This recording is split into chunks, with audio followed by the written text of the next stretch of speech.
세 번째, 부사절 접속사의 각각의 쓰임을 알아보도록 하겠습니다. 부사절 접속사는 개수가 엄청 많아서 크게 세 덩어리로 구별한다라고 얘기했었는데요. 일반적으로 쓰이는 부사절 접속사, 두 번째 복합관계대명사, 세 번째 복합관계부사, 이렇게 세 개로 나눠서 설명을 해드리도록 하겠습니다. 자, 첫 번째, 일반적으로 쓰이는 부사절 접속사, when부터 정리를 하는데요. 정리를 하기 전에 일반적으로 쓰이는 부사절 접속사의 이름은 아까 하나다라고 얘기를 해드린 걸 기억을 하시면 좋을 것 같습니다. 우리가 부사절 접속사 그러면 가장 많이 쓰는 형태가 접주동, 주동에서 컴마 앞에 있으면 100% 부사예요 라고 얘기를 했었고, 주어 동사가 있어서 절 이렇게 불렀습니다. 그러면 접속사는요, 부사절 접속사가 되겠죠. 그래서 부사절 접속사, 우리가 지금 앞으로 진행을 해야 될 부사절 접속사들은 전체가 다 기본 형태가 접주동, 주동의 형태를 띠고 있다. 이거를 하나 알고 학습을 하시면 좋을 것 같습니다. 자, 그러면 when 부사절 접속사죠. 자, 일단 묶어주고요. 그러면 부사절 접속사라고 했으니까 부사절은 접주동, 주동 이렇게 들어가게 될 겁니다. 그런데 이름이 하나죠. 이름이 하나인 거 기억나시나요? 뒤에 어떤 문장이 온다? 완전한 문장이 온다. 아주 간단하게 정리가 되겠습니다. 그 다음에 두 번째는 if가 있죠. if도 부사절 접속사입니다. 자, 부사절 접속사는 순서가 어떻게 된다고요? 접주동, 주동 이렇게 들어갈 거고요. 그 다음 두 번째, 이름이 하나인 것들은 박스 안에 어떤 문장이 나온다? 완전한 문장이 나온다. 뭐 되게 간단하게 정리가 되겠습니다. 그 다음에 because가 있죠. 부사절 접속사고요. 이렇게 박스로 일단 묶어주고요. 부사절 접속사 기본 형태가 접주동, 주동. 요거 꼭 기억을 하시면 편리하게 사용하실 수가 있습니다. 그 다음에 이름이 하나죠. 이름이 하나인 것들은 뒤쪽에 항상 완전한 문장이 오더라 라는 걸 기억해 두시면 되겠습니다. 그리고 although가 있죠. 부사절 접속사인데요. 역시 박스로 묶어주고요. 부사절 접속사는 어떻게 생겼어요? 접주동, 주동 이렇게 생겼다. 그 다음에 이름이 하나다라고 하면 박스 안쪽에 어떤 문장이 들어온다? 완전한 문장이 들어온다. 이렇게 기억을 해두시면 되겠습니다. 자, 그래서 일반적으로 쓰이는 부사절 접속사에 대한 내용을 살펴봤고요. 그 다음에 두 번째는 복합관계 대명사가 부사절 접속사로 쓰이는 걸 알아보도록 하겠습니다. 자, 첫 번째 whoever가 있는데요. 자, 첫 이름이 부사절 접속사일 때 복합관계 대명사가 되겠죠. 자, 그러면 이렇게 한번 묶어주는 거죠.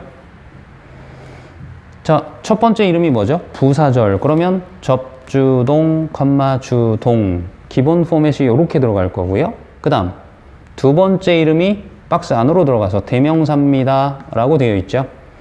대명사가 문장 안에 들어가면 반드시 뒤쪽에 주어나 목적어가 빠지게 되어 있습니다.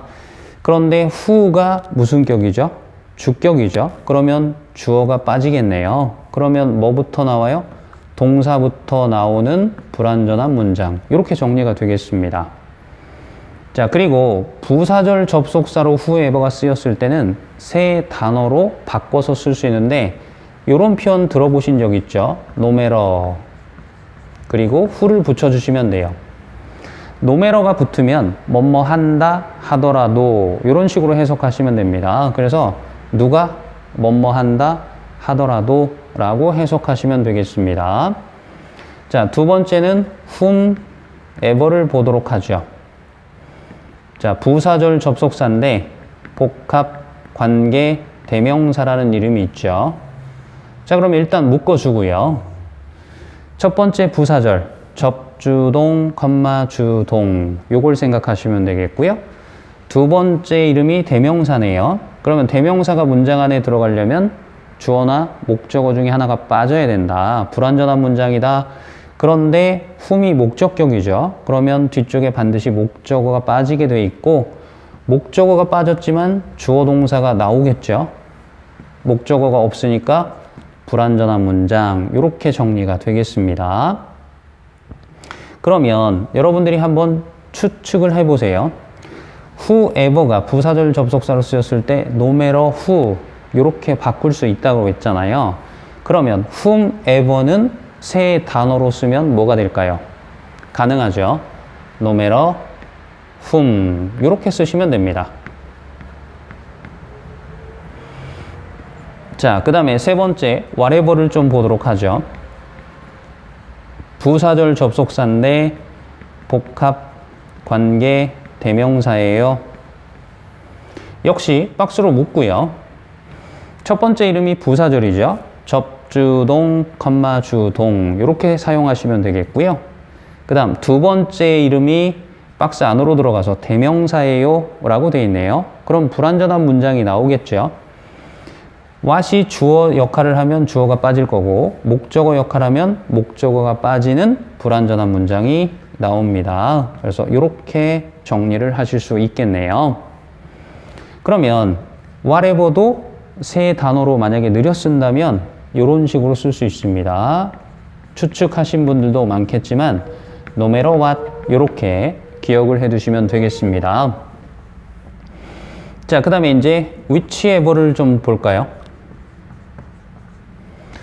whichever도 부사절 접속사인데 복합 관계 대명사로 쓰이는 경우 마찬가지죠. 박스로 일단 묶고요. 그 다음에 첫 번째 이름이 부사절이니까 접주동, 주동 이렇게 쓰시면 되겠고요. 그 다음 두 번째 이름이 대명사죠.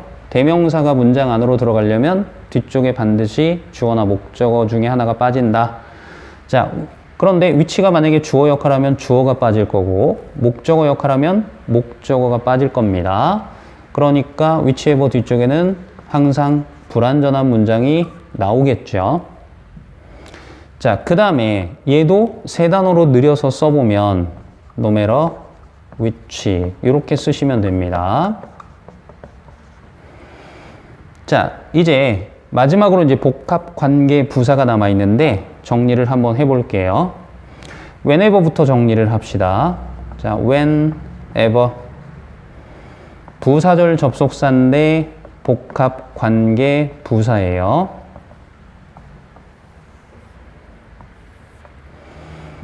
자, 어렵게 생각하실 이유가 전혀 없이 복합 관계 부사는 관계 부사에다 ever를 붙여서 강조를 하는 거다라고 보시면 됩니다. 그래서 when이 언제 이렇게 해석이 되니까 그거의 강조 형태가 언제든지 언제라도 이렇게 해석을 하시면 되겠습니다.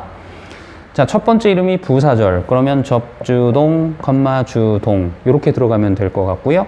두 번째 이름이 부사예요. 박스 안으로 들어갑니다. 그럼 부사는 어떻게 해도 상관없죠? 생략해도 상관없죠. 그러면 뒤쪽에 어떤 문장이 온다? 완전한 문장이 온다. 이건 이미 우리가 알고 있는 내용이죠. 자, 그리고 얘도 세 단어로 느려서 쓸 수 있는데 이렇게 쓰시면 됩니다. no matter 붙이면 돼요. 그래서 no matter when 언제 뭐뭐 한다 하더라도 라고 정리해 두시면 되겠습니다. 자, wherever를 한번 볼까요? wherever 부사절 접속사인데 복합 관계 부사예요. 자, 이렇게 얘도 박스로 묶어주고요. 첫 번째 이름이 부사절이죠. 그러니까 접주동, 주동. 두 번째 이름이 박스 안으로 들어가는데 부사예요. 그러면 생략이 가능하죠. 뒤에 완전한 문장이 나오는구나 라고 생각하시면 되겠습니다. 자, 얘도 세 단어로 느려서 쓰면 뭘까요? 이제는 추측이 충분히 가능하시죠. no matter where 이런 식으로 쓰면 되겠습니다. 어디서 뭐뭐 한다 하더라도 라고 해석하시면 되겠고요. 그렇죠? 일단 however는 뒤쪽에 형용사나 부사를 붙여서 쓰는 경우가 대부분이니까 이렇게 형용사나 부사를 붙여 주시고요. 부사절 접속사인데 복합 관계 부사입니다. 박스로 묶어주시고요. 자, 부사절이니까 주동, 주동 들어가면 되겠고요. 두 번째 이름이 부사죠. 그러면 생략이 가능하죠. 빼도 돼. 너 빼도 우리끼리 잘 살 수 있어 라고 생각하시면 뒤에 완전한 문장이 온다 라는 걸 확인하실 수가 있겠습니다. however도 세 단어로 늘려서 쓸 수 있겠죠. 그러면 눈치채셨겠지만 no matter how 뒤에 형용사나 부사가 있을 경우에는 이렇게 같이 붙여주시면 됩니다. 그 다음에 however가 나왔을 때는 해석하실 때 어떻게 뭐뭐 한다 하더라도 이렇게 해석하지 마시고 아무리 뭐뭐 한다 하더라도 이렇게 해석을 하시면 되겠습니다.